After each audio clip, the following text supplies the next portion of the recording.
tepat dengan makna fakta sains, dengan fakta Quran Sunnah, kita ikut. Tetapi kalau bercakap dengan Quran, baru saya bila semua tempat kat Magaria baru ni kan, saya cerita pasal ni tentang sains lah. Ya, jadi makcik tu tanya, jemaah tanya, ustaz, saya daripada internet bahawa ada gambar saya ditunjukkan kan, apa penemuan baru, dia jumpa tulang katanya, tulang manusia tu besar sebut, yang berusia 70 juta tahun tulang. Orang barat lah jumpa tu, dari Kelanda tu lah, dia jumpa tulang besar. Jadi dia satu mendakwa tulang ini membuktikan bahawa dulu ada manusia sebelum Nabi Adam. Kenapa begitu? Betul Ustaz. Senang ni kita bagi saya senang ni pemahamannya. Kalau dia mendakwa tulang itu manusia yang sebelum Nabi Adam itu adalah manusia, salah lah.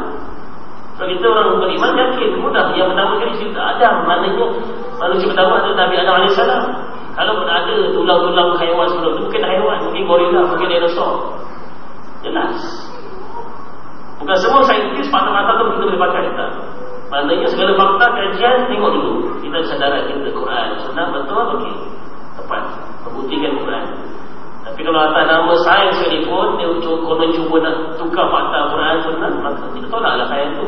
Kita ambil yang Quran itu sedang. Yang kita ada panduan untuk sila jemaah sekalian ya. Tuan ada soalan setakat ni? Masa sebelum silakan. Kalau ada. Sebelum kita ke masa ke-11.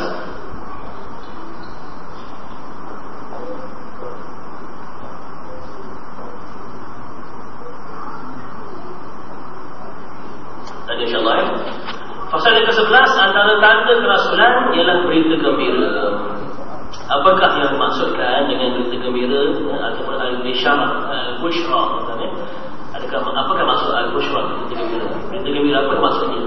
Jawapannya, berita gembira al-bishara ataupun al-bushra itu ialah berita gembira yang dibawa oleh para rasul, para Rasulullah yang terdahulu tentang Nabi Muhammad SAW. Berita tersebut memberitahu tentang kemunculan Nabi Muhammad SAW serta menceritakan sifat, keadaan zaman dan negeri baginda. Betul gembira. Yang pertama sekali makna semua dunia gembira ketika itu. Nabi belum lahir semua dah menantikan ketibaan Muhammad SAW. Dah tahu dah namanya siapa, sama ada Ahmad atau Muhammad. Ya. Tapi maknanya Datuk Rasulullah ya, Abu Talib Abdul Muttalib bagi nama tu. Dia bukan tahu pun, dia kebetulan sebenarnya Allah Ta'ala dah rancang lah. Bila tak nama yang pertama sekali manusia ketika dah nama Muhammad, nama kita lah Muhammad yang terpuji. Kita dah berita gembira akan lahir. Apa dah beritahu akan lahir Nabi akhir zaman. Itu yang mereka marah tu kan, yang Yahudi tak boleh terima kan, yang orang Kristian misalnya orang Nasara pun tak boleh terima. Kenapa tak boleh terima? Sebab mereka mengharapkan berita gembira itu yang lahir adalah dari kalangan bangsa mereka sendiri.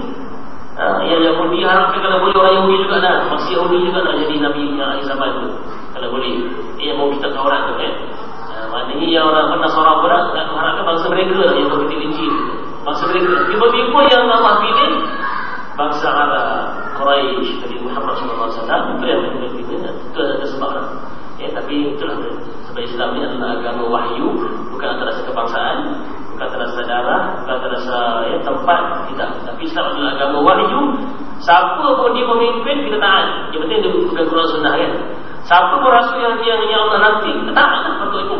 Tapi atas dasar dia dah silap faham, dia selewengkan ni fakta Quran, fakta Taurat dan Injil, tak terima langsung sampai hari ini. Tak terima usul dengan Nabi Muhammad SAW. Adakah berita gembira ini masih kekal dalam kitab para rasul yang terdahulu? Ya, semua kitab terdahulu yang diturunkan oleh Allah telah ditokok tambah dan ditukar sehingga tidak terdapat naskah asal yang sahih. Dia hanya hilang habis. Naskah hari ini tak ada yang sahih pun. Dah hilang, dah diubah suai. Pengikut para rasul tersebut telah menulis sendiri kitab yang dinamakan kitab suci untuk muqaddasah kononnya. Ya. Kita yang asal dah hilang tak ke mana. Pengikut dia karang sendiri. Pengikut Nabi terdahulu karang sendiri. Kitab Taurat, Injil, mereka menulis sebahagian ucapan yang mereka dengar daripada para rasul atau daripada orang yang mendengar ucapan para rasul dengan menambah dan mengubahnya. Di antara berita yang masih kekal dalam kitab-kitab tersebut adalah berita gembira tentang ketibaan Nabi Muhammad SAW. Ia menjadi dalil bagi orang yang beriman dan orang yang lain bahawa kedatangan Nabi Muhammad SAW sebagai Rasul utusan Allah telah disebutkan oleh para Nabi terdahulu. Buktinya apa? Dalam Quran Allah SWT firman-Nya alladzina atainahum alkitaba ya'rifunahu kama ya'rifuna abna'ahum. Orang Yahudi itu Allah kata, dan Nasrani yang telah kami berikan kitab kepada mereka, mereka mengenalinya Nabi Muhammad SAW sebagaimana mereka mengenali anak-anak mereka sendiri. Tuan-tuan, tapi saya tanya kawan saya, dia punya agama Kristian di sini lah, cikgu itu, dia orang Sabah lah, dia pegang Islam, Kristian lah. Dia ada dalam kitab Injil, Bible, sebutkan Nabi Muhammad. Tak ada nanti, tak ada pula rupanya, tak ada. Dia tak ada nanti, maknanya Bible yang diramai belajar tak ada sebut Nabi Muhammad. Kisah tak ada, tak pandang. Memang betul lah. Fakta mengatakan bahawa kita kata Injil Taurat kita ada selebih, kita ada hari ubah suai. Padahal ada. Tapi kita tak ada yang asal. Yang ini kata ada, ini kata ada. Maknanya kita mereka pun dah diubah suai. Kita beruntung, kita Al-Quran, kisah Allah maknanya Al-Quran kekal. Allah pelihara. Inna nahnu nazzalna dzikra wa inna lahu lahafizun. Firman-Nya, kamilah dari Allah yang akan turun, yang menurunkan Al-Zikra. Nama lain bagi Quran adalah Al-Zikir. Kerana nama kitab Allah, apa nama ni? Al-Kitab, Al-Quran, Al-Furqan, Al-Zikru, Al-Zikir. Namanya sampai nama. Dan kamilah yang akan memelihara Al-Zikir. Buatlah berbagai usaha untuk rosakkan Quran, untuk baca Quran, bakallah Quran, buanglah Quran. Tetap akan ada orang yang jumpa, apa saja sebenarnya. Titiklah, buang titik satu pun katakan, satu pusat titik tu buang titik, buang titik dun.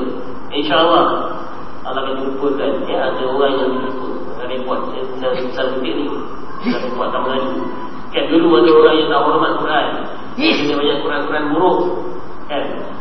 Patutnya dalam kaedah nak bakar ataupun hapuskan Quran buruk ini kena Quran lama lah, kena dibakar kan. Aku punya tu kita kena hanyutkan kat sungai ke, kat laut ke, kita terbang dekat angin, kita bertanam di bawah ataupun tempat-tempat yang kita yakin tak ada orang lalu. Okay, hormat lah. Tapi dalam 7 tahun lepas kita ada saya tinggal lagi. Ada orang jumpa, orang komplain, dia jumpa kawasan nama-nama ni kawasan recycle, kan, masuk gambar lama. Dalam longkang berpuluh-beratus naskah Al-Quran orang buang, jual timbang je. Subhanallah, orang tak hormat Quran. Terbayangkan, kan. Betul biasa ilmu, kan, ilmu orang yang berilmu dengan orang yang tak berilmu memang beza lah. Allah sebut dalam Quran, hal yastawi alladhina la ya'lamun wal ladina la ya'lamun. Adakah sama orang yang tahu, mengetahui dan orang yang tidak mengetahui? Tidak sama. Orang yang mengetahui di Quran kita Allah dia akan pelihara, yang akan jaga, terhormat. Orang yang tak tahu, tak faham, dia untuk macam apa nama ni, dia tak pakai darasah, jual timbang je. Subhanallah, kita bayangkan. Dalam kitab Taurat pula ciri-ciri Rasul yang akan muncul disebut dalam juzuk yang namanya juzuk At-Tasniyah dalam kitab Taurat ini. Seperti berikut perkataannya. Dan kalam Tuhan diletakkan di mulutnya. Maksudnya Al-Quran diturunkan melalui perantaraan Nabi Muhammad SAW. Jadi kalau orang Yahudi baca dia, betul lah. Orang Yahudi dinafikan, tapi kita tak ni fakta dalam kitab Taurat ni. Yang kedua, ciri-ciri baginda yang disebut dalam juzuk Al-Ash'iyah. Masya Allah, Syekh ini dia alim, dia kaji Taurat, dia kaji Injil, dia kaji juzuk, dia panggil juzuk Taurat dia Ash'iyah adalah seperti berikut. Yang bermaksud di suatu padang pasir yang didiami oleh Qaidar, terdengar suara menyebut nama baginda. Qaidar ialah salah seorang datuk Nabi Muhammad SAW dalam salasilah antara baginda dan Nabi Ismail AS. Tempat tersebut adalah sebuah negara Arab seperti mana yang disebut oleh Taurat sendiri dalam juzuk At-Takwir. Subhanallah, dah sebut detail lah tempat dekat mana, dah sebut dah yang akan lahir Nabi Muhammad ni dalam kitab Taurat. Tahu lah, tapi mereka akan rasa dengki, tak terima. Kenapa Allah pilih orang Arab sebagai Nabi akhir zaman? Dia tak terima. Ciri-ciri baginda dalam juzuk Asyiyah pula, ini kita Tauratnya.